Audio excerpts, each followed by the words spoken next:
Thank you very much. And so, our final reader tonight is Yasser Bahjatt. Yasser is a US-born author, translator, software developer, entrepreneur, and co-founder of Yatakhayaloon, the League of Arabic SciFiers. He holds a BA in computer engineering, completed Cambridge University's MOSAIC Leadership and Management program, and was the first Saudi graduate of the Singularity University in Silicon Valley. Bahjatt was the first to translate TED Talks into Arabic. He is the author of Yaqteena, The Old World, the first installment in English translation of his sci-fi novel series, which explores an alternate historical timeline in which major historical events left Islamic society untouched.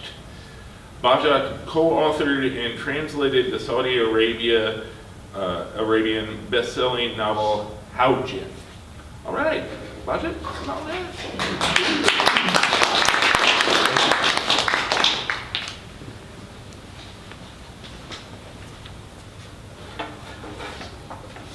So I'll start from the beginning of the novel. I tried figuring out what else to read, but I don't want to spoil the novel from the middle. So, the beginning. Wednesday, the 11th of Dhul Qa'dah of the 584th year since the fall of Granada. I have to write this down before it all disappears. I don't have much time to explain who I am, or how I'm sending these words to you. All you need to know for now is that I am a historian. I study history, specializing in the sub-discipline of causal history. We're studying history as a chain of successive events, each one causing a change in historical course, leading us to the next event.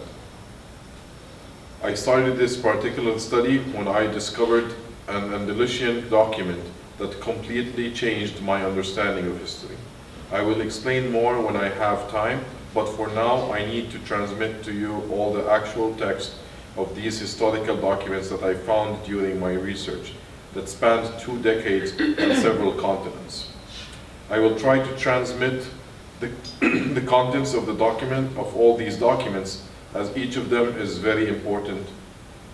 For that reason, I will transmit each document in its entirety before I move on to the next one. There is no specific order to these documents. I will order them according to my view of their importance to help you build a clearer and complete image. Even though most of what you will receive is the text from these documents in front of me, I will comment on portions of or fill in the gaps where I know with what I know. If a document was damaged in that part, I will inform you to maintain the scientific integrity of my work, on which I spent a lifetime to uncover. I am also working hard on preparing a data storage mechanism that can hold all of these facts and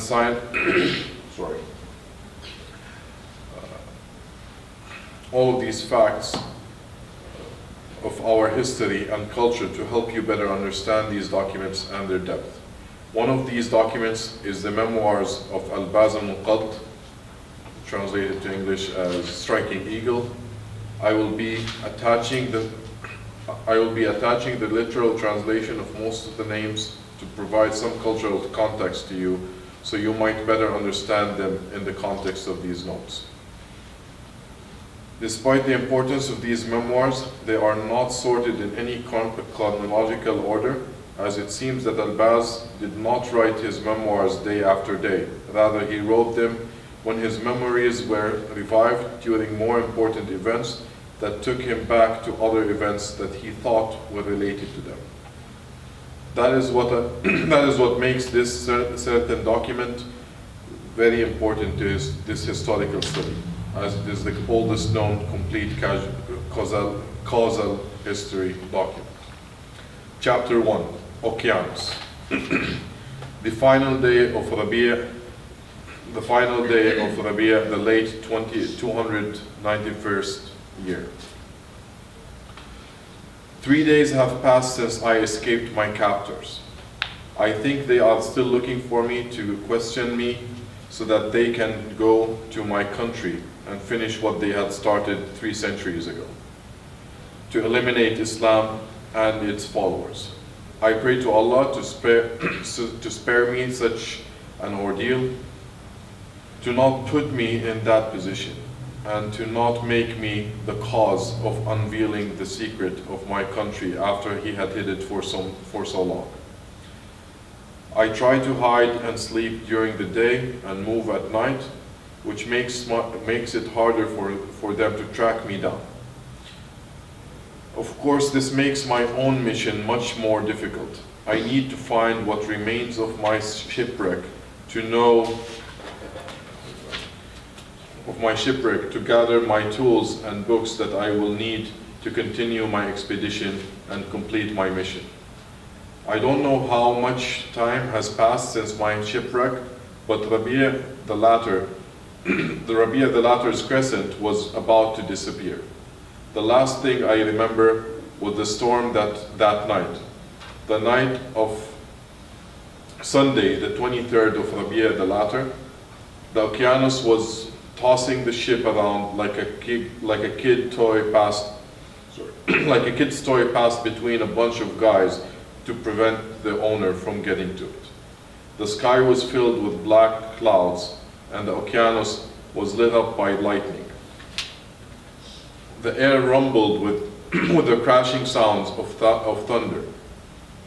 I noticed that time between the lightning and the sound of thunder was decreasing, thereby assuring us that no matter how hard we tried, we would not escape the storm, and that all of our efforts to avoid the center had failed. Everyone was concentrating on their efforts to getting through the storm with minimal loss, but the captain said that this storm was the worst he had ever experienced, as he had never crossed the Okeanos before.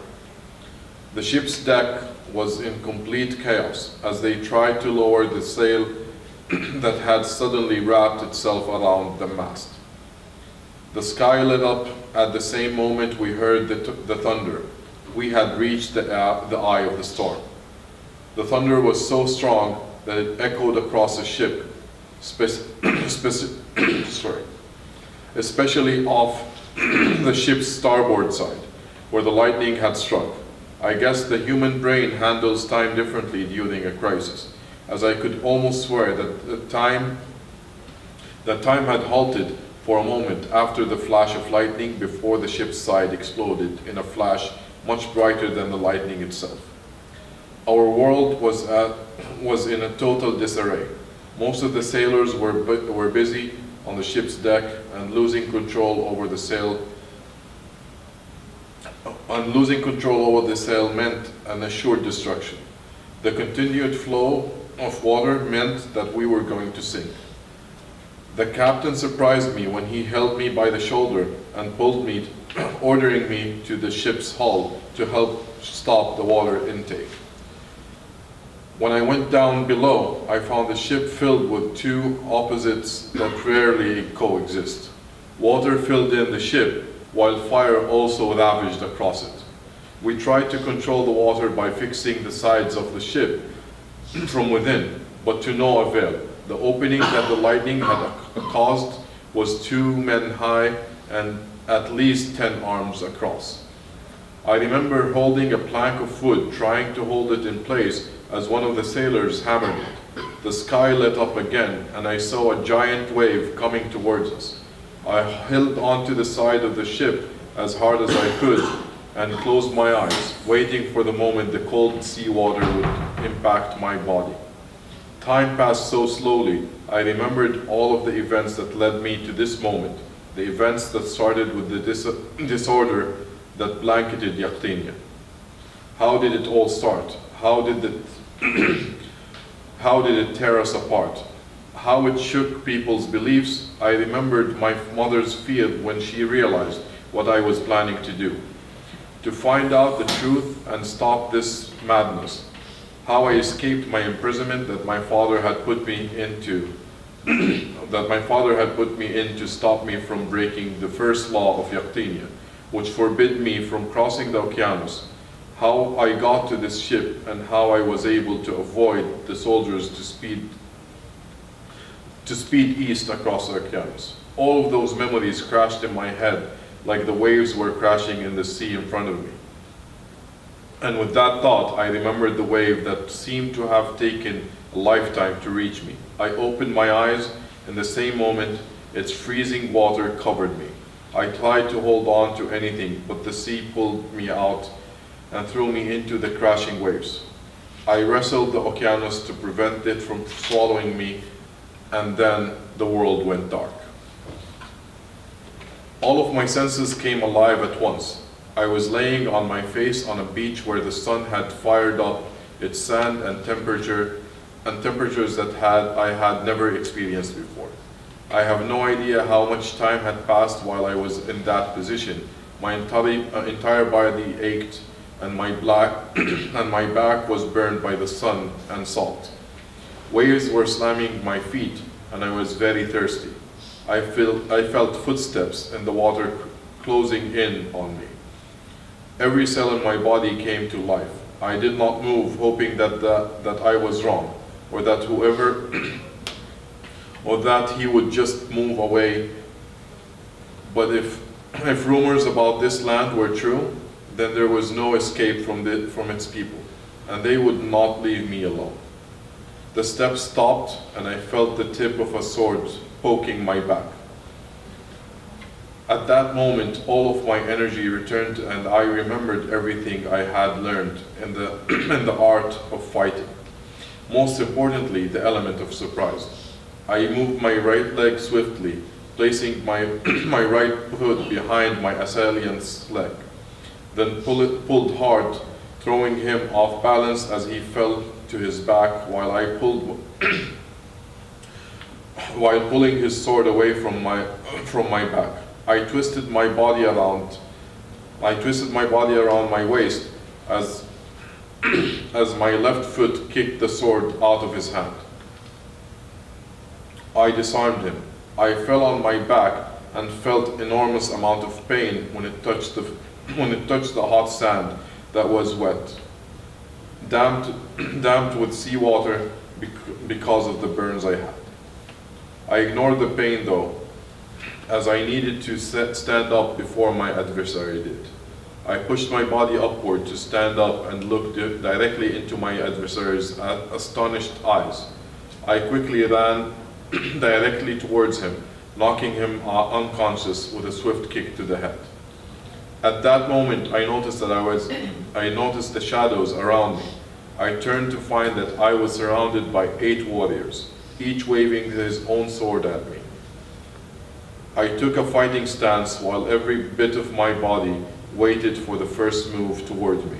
A strong, husky voice echoed from behind the warriors. "Stop!" I turned to the source of the voice and froze for a second as I saw a giant who was 4 arms tall and had dark black skin, as black as the moonless night. He must be a Marid. I thought. The thought did not have time to settle in my head, as I felt extreme pain at the back of my neck, and the world darkened again.